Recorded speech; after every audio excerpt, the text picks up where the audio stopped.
Hey, what's up, everybody? BDL44 coming at you with another video. All right, so I've done the whole shower thing. I'm ready for the day. I'm going to start off by sending congratulations to LeBron James on passing the scoring record once again. You know, we are very, very proud of him, proud to have him on our team, and we honor that accomplishment because honestly, no one else has ever done it. He is the scoring champion. And for somebody who also is number 4 in assists, that's just even greater. That just helps you understand exactly how much he's been able to do in the 20 years that he's been on the court, healthy, running hard, and playing at a standard that no one else has been able to match. I think LeBron James has taught us a lot of great things. This Laker tenure has unfortunately not been able to provide him the greatest example of winning. Got one championship, the bubble, which is one of the most important championships ever won, one of the most difficult championships, if not the most difficult championship ever won, even though it has the reputation of being the opposite. I know the truth about that bubble and how difficult it was for those people in it. Not only because of the uncomfort of being away from family and having to focus away from certain things, creature comforts, personal comforts, but also just the overall spirit of what was happening at the time, how fearful people were, how uncertain people were. To have to be away from your family in a time like that, that needs to be taken into account. It's not like he's away from his family in 2023. No, he's away from his family while the pandemic is taking place. And so were everybody else in that bubble. The sacrifice of trying to provide us content, quality competition. And that alone deserved the type of celebration he had last night. In fact, I thought that deserved a parade, and we should still probably celebrate that championship to some degree, even if it just means us coming back to Staples Center and bringing the 2020 championship fellas back together to celebrate them properly. I think it needs to be done. I really do. I really, really, really believe that, because that was one of the most difficult championships. And we celebrated last night him reaching a milestone that didn't have as much to do with winning. And for me, it's like, I appreciate him getting scoring. You know, getting all the scoring that he did is just a feat that we've been waiting to see accomplished since Kareem did it. I've been seeing all my life, wondering who was going to catch it, wondering if Kobe would catch it, wondering if Karl was actually going to get there, you know, that kind of thing. And to see LeBron just skip up the ranks all the way from zero, as it you know, with the start against the Kings, because I saw his first shot, and to see him all the way to this point, and to see the journey, and selfishly speaking as a Laker fan, to know that he's doing it in my uniform, and to have all these years wondering if he was ever going to play as a Laker, seeing him do it in Miami and Cleveland, just wondering if he would ever be a Laker when, you know, everybody was slapping his number 6 jersey on Laker jerseys 10 years before he even got here. And it was like, is this ever going to happen? And it did, and he's doing this in our uniform, and it's like, Bud, we suck. It's like, that's not the dream. When I was 16 years old, dreaming for LeBron James to put on purple and gold one day, possibly playing with Kobe, I knew it would be an awesome experience. But now that we're here and he broke the record, I'm like, I didn't even get to enjoy it because of how the Lakers was acting, because of how the team was constructed. How did we get to this point? I've been dreaming about something like this all my life. Now, if Kobe retires, have Bron come in and just take the ranks, and we gonna be awesome. Ain't nobody gonna beat us, but we got Bron. Yeah, fast forward, how many games under 500? How many years in a row?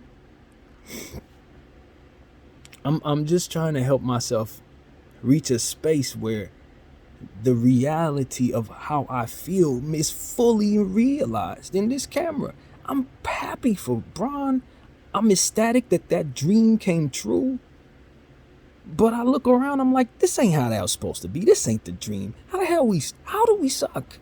How are we no good in the process of having this amazing player playing at this higher level, reaching these amazing accomplishments, and all I see is just campy culture? You know, the culture was nice in the past. When you see the whole get down with the Lakers and how they moved, it held some weight to it because you knew you were watching substance. You knew you were going to see people compete to win. Even when they would accidentally not win, you knew they were going to be unhappy about it.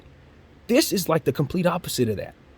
It's like we take all the culture and we make it parody because we put a product on the floor that would never live up, as I said, would be food to the teams that we used to have on the floor. Teams that weren't even as good in some cases would beat this team because they just out strategize them and put more size on the floor to rebound over them.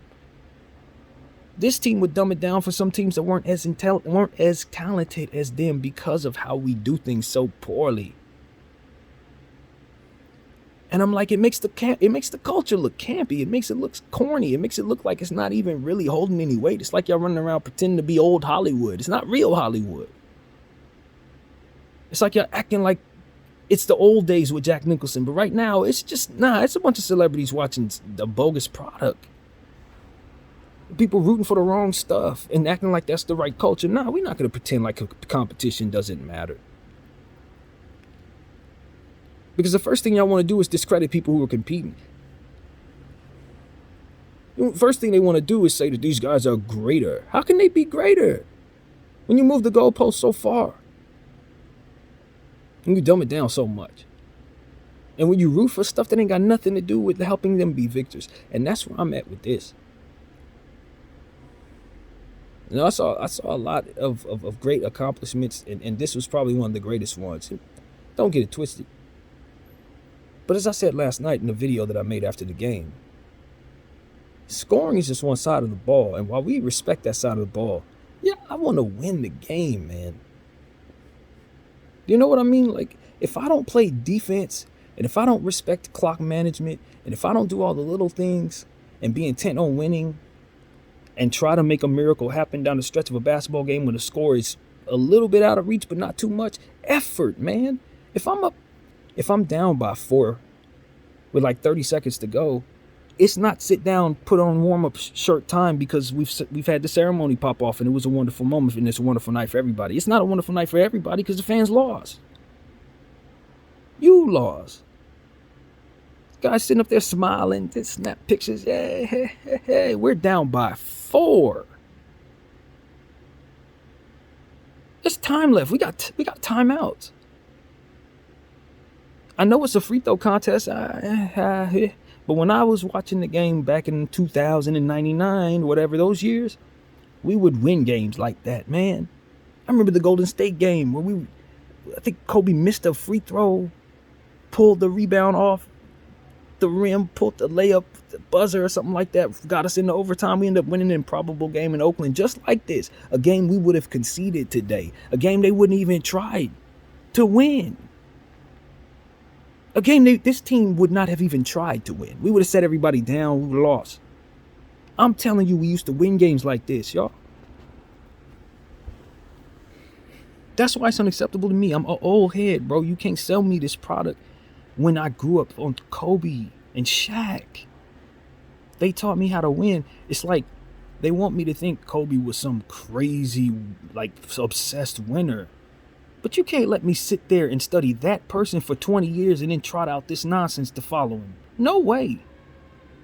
You can't expect me to even accept that in any way other than be disgusted by it. And I know it's a bunch of player fans who ain't got nothing to do with this culture. But if you're going to abandon this culture, you got to understand there's going to be resistance. We're not going to roll over. The Laker fans are not going to just accept bad product. We're going to be loud. And we're going to be influential too because we know what we're about.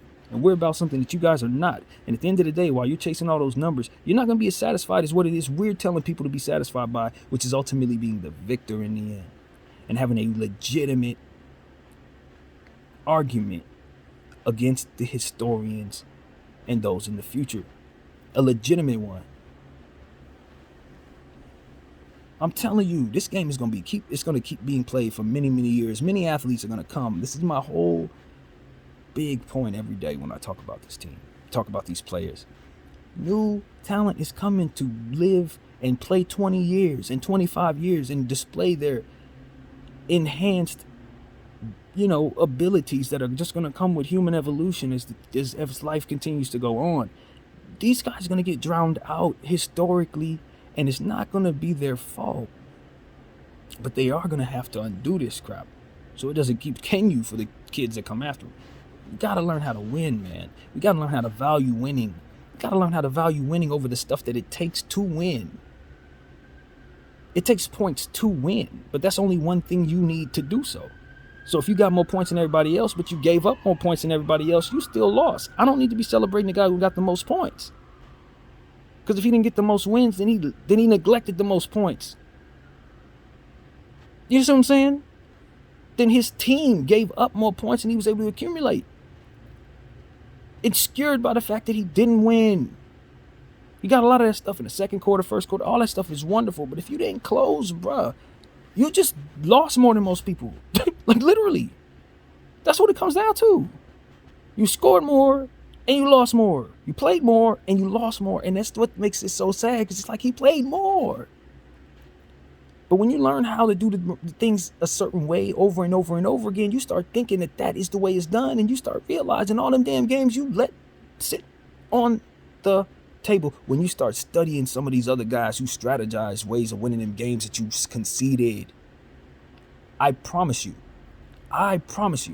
if this, the way that LeBron James approaches the end of these games, just from the Laker tenure, is anyway an indicator that he's approached these games in Cleveland and Miami, y'all left games on the table, y'all. Lots of them. Lots. He be thinking games is over when they're not. Now that's what I'm here to tell y'all. Like, bro, that's not, no. These obsessive winners, bro, this is why you didn't win, because they was doing things differently. They was saying, nah, this game ain't over. And the sick thing about it is, like, you may say to me, well, Kobe was hitting some magnificent shots. I've seen Bron hit some magnificent shots. He can hit those shots. He can hit them. Not the same ones, but his own shots. He can hit them. Y'all be saying, well, Mike could just do things. How you going to? Yeah, he could have did those things too.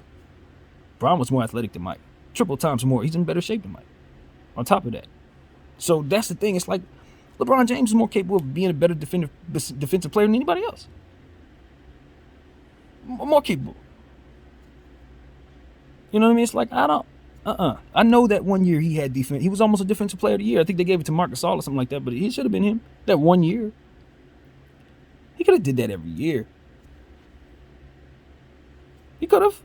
Because I've seen him in pockets of the time play crazy, great defense. He just don't put that energy and that effort in, and it's not anything other than him not leaning into hating losing enough to do so. Hating losing enough to do so. I'm telling you, that's the difference between these obsessive winners and people that are not. That's what it is. They ain't gonna give up. They ain't gonna accept losing. They're gonna win impossible games. They're gonna hit miracle shots. They're gonna erase 7-point deficits in 35 seconds because they know they're gonna put enough pressure on the other team, and 9 out of 10 times that other team ain't gonna be ready for that pressure. That's what I was saying last night. Teams like OKC, in that environment, they're gonna miss them free throws. They're gonna miss them free throws you force them to hit. You send them to the free throws enough time, within the 30 seconds that we had left in that game, you could stretch that game out for 20 minutes by just fouling a bunch of times and forcing them young kids to hit free throws and not giving up. You do all that hard work and you give up on the end. It takes miracles to win basketball games a lot of the time. Miracles. And if you don't even put yourself in a position to fight for those miracles, then there's no wonder you're going to lose. You got to send people to the line, make them hit free throws. You got to force people into tough shots down the stretch. You got to box out and rebound. These things are required for you to win. And if you're sitting the people that do those things well and playing the people that do things that don't do that, you're going to lose. This is why I always invoke on the name of Wenyen Gabriel and Max Christie, because I've witnessed them do those things well consistently. And I've witnessed the people that we do play not do those things as well. They don't match up as well. I'm not saying those players are perfect, but for our team, they do winning things. And when they're not out there, when they're not leaned upon, we don't win. Wenyen Gabriel. The Lord, I mean, the parallels are right there. I'm telling you, they're right there. These things aren't coincidences for no reason. They're hints from above to help you understand. Max Christie looks like Kobe. Don't you get it? Play him. I ain't saying this for my health. I'm telling you this because I know when you match up the way that we match up, you don't give yourself a chance. And when you put those players on the floor, you match up well. And they lean on defense. They lean into things that help you succeed. But because we're not interested in succeeding as much as we're interested in doing other things, our instincts aren't gonna lean into telling us, hey, yo, these are the guys that are gonna help you win. You put them next to AD and Bron, you're gonna win. Young Gabriel, you're gonna win. Nope, not us. No. I guess we're trying to have fun. And I like fun. I just perceive fun when I've won the championship. When I've beat the other team. When I see ceremonies that don't bring out trophies, it feels weird to me. They should have brought them out something. Some type of trophy or something. There should have been some type of plaque or something brought out. It just didn't sit right. There was something off about that. Maybe it's because I'm sitting here saying you don't get trophies for that, but he should. But that's beside the point. It does bring me back to say you don't get a trophy for that. They didn't bring out Larry O last night, and that's fine because it's not June, and we ain't earned that. But we sure acted like we had earned that. And that's cool. Maybe that's cool. That's fine. But when you finish doing that, you got to get back to business. You got to remember that you're still down by 5. You got to remember that the game still matters. You got to remember that people didn't just play to see him score, but they paid to see him win. We all respected Mike because he won. We all respected Cole because he won. We all respected Kareem because he won. I don't think John Stockton is considered the greatest point guard of all time because he never won. I'm going to tell you the truth. He's at the top of 2 different things on both sides. Defensive steals, offensive assists. Like, this dude, he accomplished, by standards of LeBron James, he should be the greatest point guard, should he not? Think about it, because we're talking about what it is that you do within the meat and potatoes of the game, because the scoring is like, as we said, there are other aspects that need to happen in order for you to win. So steals is one of them too. Assists is another one too. That's why we love Bron, because he's at the top of 2 of them as well. Hopefully he can climb up a little higher with the assists. But this is what I'm expressing to you. You can't celebrate a guy like John Stockton the way that his production would otherwise allow you to, because there's absolutely no championships to account for. All the stuff he was doing still ended in him losing games. Now, I don't know why. I don't know that they didn't close well. I didn't watch the Jazz. I don't know. But the point is that it didn't lead to no dang wins when it mattered the most. He was on the wrong side of it. The opponents he was playing against, they was dancing. And that's what I'm trying to help people understand. As long as LeBron's opponents have danced on him, it takes away from the lure of all of the different individual accomplishments. Because at the end of the game, it was other people who was happy. It was other people who was hoisting Larry O'Brien while he was walking off unhappy. 6 times. Somebody else walked off his court with Larry O'Brien. And it ain't his fault. These are team accomplishments. But that's the point. If you're aiming for the wrong stuff, your team ain't going to be right. If you don't know how to close these games and believe in these miracles, or even fathom the fact that the miracles could take place, you best believe the other team's going to win. Because you didn't do everything you could to win.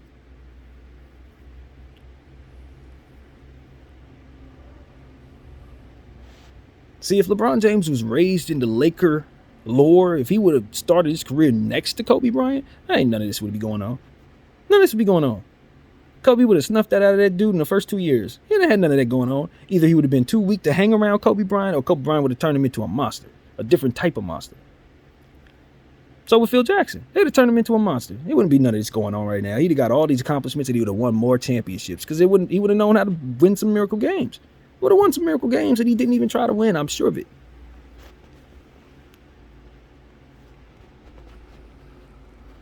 I'm sure of it.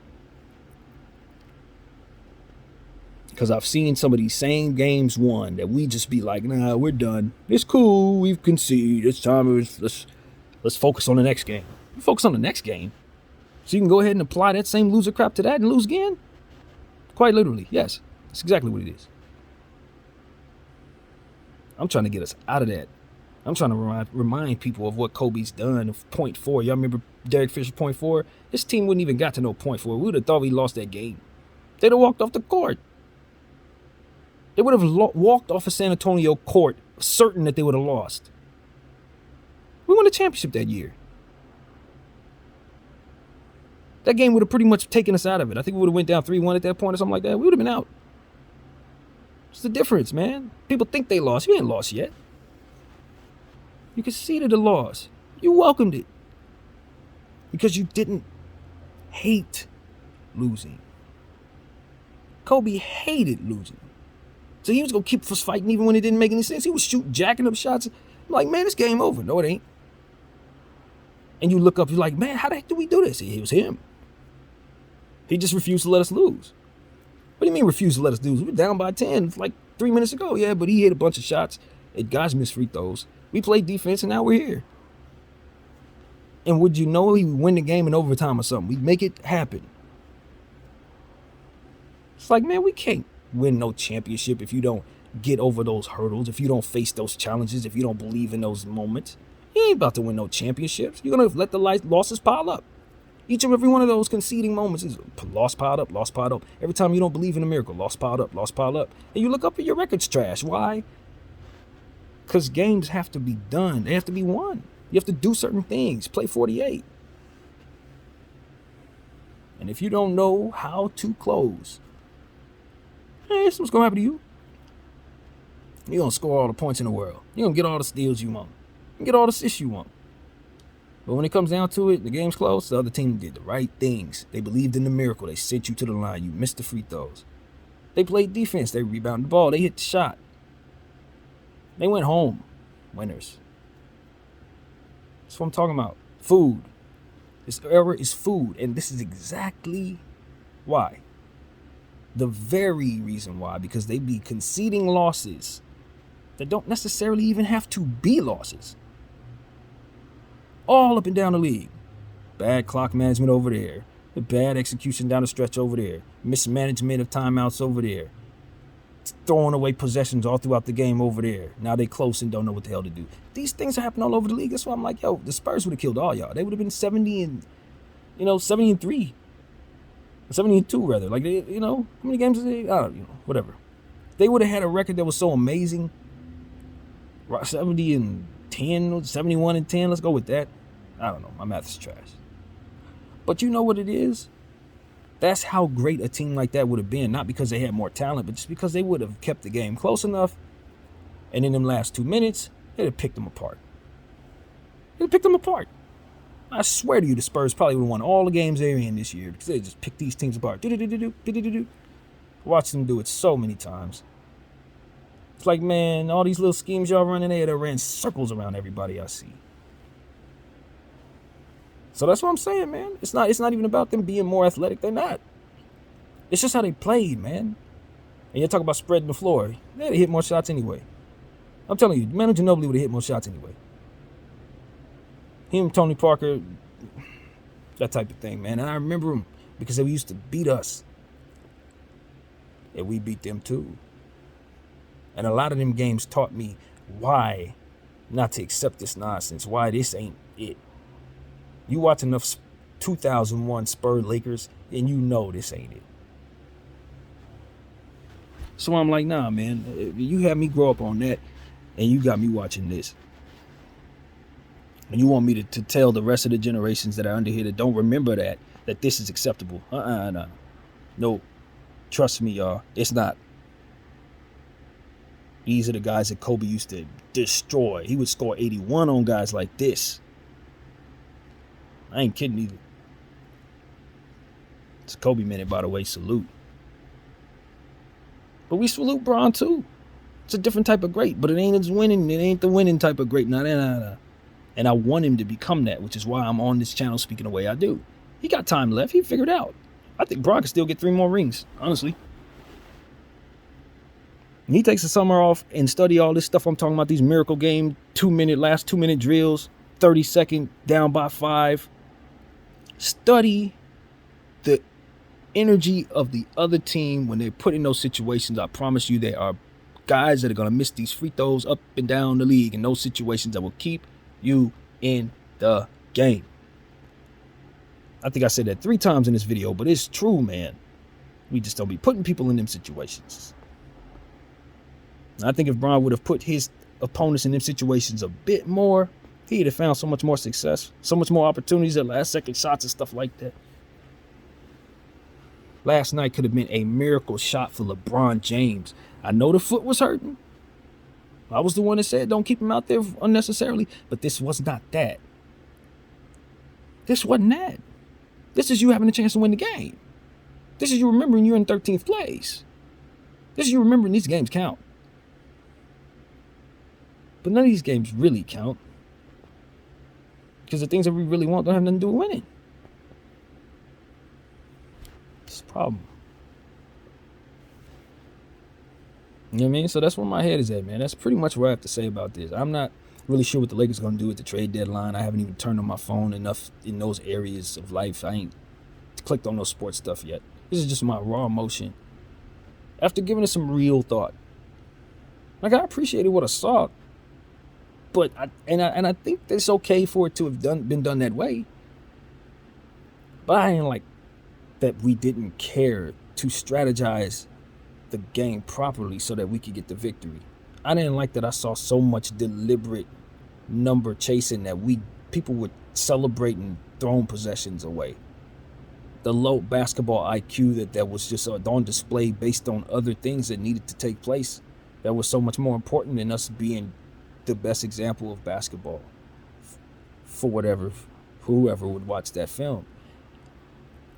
And it's like, I guess nobody cares because, of course, it's that historic moment, right? Like, clearly, if I'm clicking on that, I'm here to see LeBron win the scoring title. But I'm like, the culture where that would even be the case is the problem.